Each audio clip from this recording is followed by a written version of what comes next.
guys, welcome. Heather from Revel Yoga. Today's posture tutorial is on Dolphin Pose, right, which ultimately leads into a forearm stand. But I want to break down Dolphin because it is the base to actually strengthen and then get us up into that full inversion that a lot of people like to do. So for today, there's a lot of ways we can kind of come into this pose, but for today's session, I want you to take a block if you have it. It can be soft or hard. Soft might be a little better for what we're gonna do. And you're gonna take your thumbs and create an L shape on either side of the block. Now, when you come down onto the forearms, I don't want your elbows too wide, which is a very common mistake I see. I want your elbows to come right in line, maybe a smidge wider than the shoulders, but pretty much in line with the shoulders, but definitely not splayed out in here. Because you'll feel as you bring your elbows in, even if you just take this action here, you'll start to feel, right, your upper back muscles start to engage, and that's gonna help to support your shoulders, okay? So we're gonna take this position, we're gonna place it right down onto the blocks here. So I'm gonna take that L shape, the crease of my thumbs and index fingers, I'm gonna place right into the edges of the block. I'm gonna lower my forearms. They're pretty much right in line with my wrists, or they may be just a little wider again. And then from here, I'm gonna tuck the toes, and just like in a downward facing dog, we're gonna create an upside down V in this pose, but on our forearms. Good, so tucking the toes. So this is also a nice pose too. If you are holding a down dog and you have wrist issues, you can hold this pose too. It's a nice alternative. So from here, I'm gonna walk up high onto my tippy toes, and then you really want to walk your feet in, ultimately kind of stacking your hips over your shoulders. Drawing the lower belly in nice and firm here.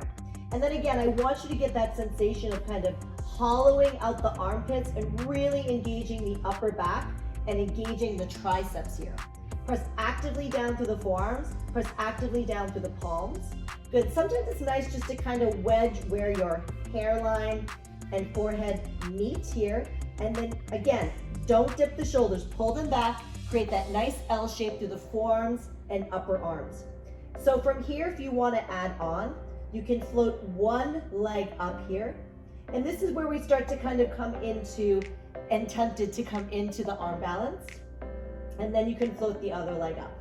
So when you do lift the leg, it definitely puts more work into the upper body, right, than if you have both legs down.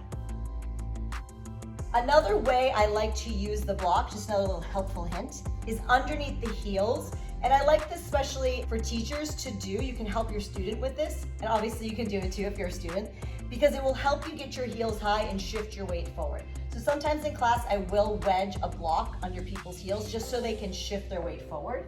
So when I come back into it, I'm not using the block this time. My forearms are down, they're aligned. I have that nice 90-degree angle in the upper arms here. Good, tucking the toes, and you'll see, I'm just kind of adjust this. I come high on my toes, and my heels are here, and it's propping me up. And I could probably pull it in a little bit more, right, to get my seat a little bit higher. And so what this does is it helps people who can't get up on their toes. It helps them get the heels high. Good, straighten the legs, press to the forearms, and kind of really gives that sensation. It almost feels like I'm actually in the arm balance here when you really shift your weight forward. Good, so again, if you have any shoulder issues, I would not recommend this pose at all. But again, if your shoulders are healthy, you want to develop some more strength, and you want to start to possibly come up into that full arm balance, this is a great pose. Some people a little scared to do full handstands, but this is really nice arm balance to do because you're closer to the floor. So if you have any questions for me about this pose, Dolphin, please don't hesitate to ask. Also, we'll be doing it in class. It's a posture that I do actually like to teach a lot, and we have fun doing it. So thank you so much for joining me. Again, join me next month on my next posture tutorial, and I will see you then. Bye-bye.